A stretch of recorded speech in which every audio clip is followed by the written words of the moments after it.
Well, to walk us through the decision and help us understand what it says about the economy, we're now reaching out to Pedro Antunes, Chief Economist with the Conference Board of Canada. Pedro, hello to you. Hi, Michael.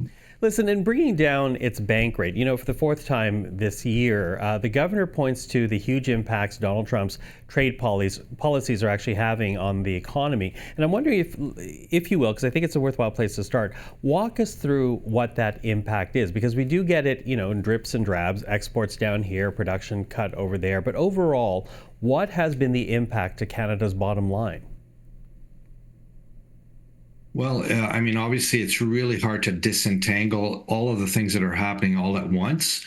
But we certainly are looking at an economy. And in fact, the Bank of Canada has a very similar forecast to ours. That's essentially running about 1.2% this year. Well, we're, more than halfway through the year. So obviously that's kind of locked in.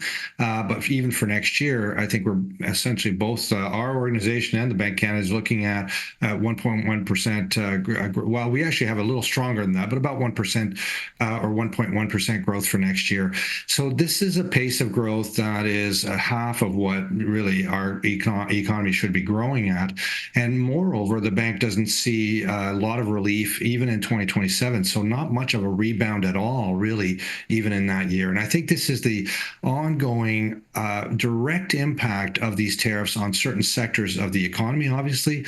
But more importantly, it's the kind of broader impact on the global economy that has an impact on our resource prices and on uncertainty. We have frozen up our investment and our hiring in Canada right now, and that doesn't bode well for kind of the future growth path. Okay, so a troubling future in the near term. So why is the bank signaling that another rate cut would be unlikely? Because at 2.25%, it could theoretically go lower as it did, post-pandemic to try to get economic activity going in this country.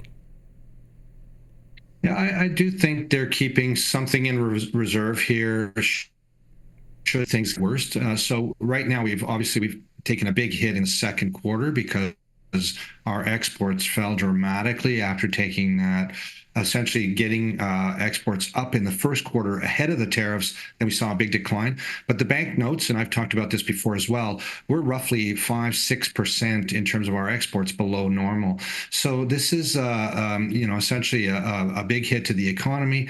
And what we're seeing is no employment growth thus far this year. So these two things, they're very close to recession. But looking forward, we know the third quarter is holding steady. So not really a technical recession, hopefully some growth there.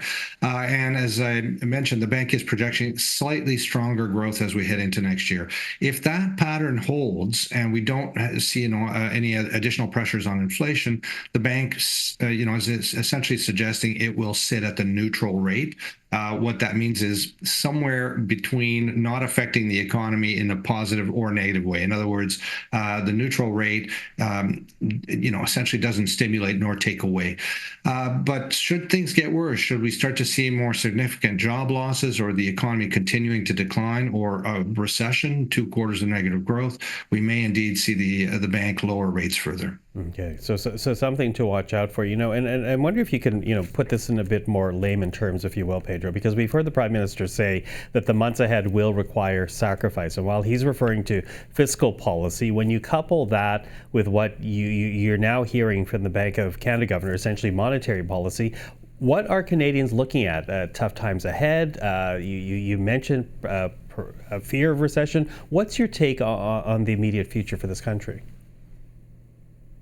Well, I think it's really a very lackluster scenario for employment growth. I think that's the starting point, and that's what's most painful. We know that we have had some job losses, and in fact, labor markets have really slackened, especially for the young. And I like to point out it's not just 15 to 24, but especially 15 to 19. So the very young aren't getting into the labor market right now. So that is obviously a pain point for young people with the current situation that we're seeing. Of course, for homeowners, for households, inflation is still there. I know that gasoline, the effect of the carbon tax has knocked inflation down a little bit. But when you look at some of the basics, food, rents, these things are still increasing with very, very strong inflation. And finally, even as we've seen interest rates come down, we know that mortgage renewals for a lot of people that took on mortgages in 2020, 21, those renewals are going to come in at higher rates. So there's more pressure in terms of debt financing costs. I'm afraid it sounds like all bad news, but I'm afraid it is. And there's just more pressure from that on households in general.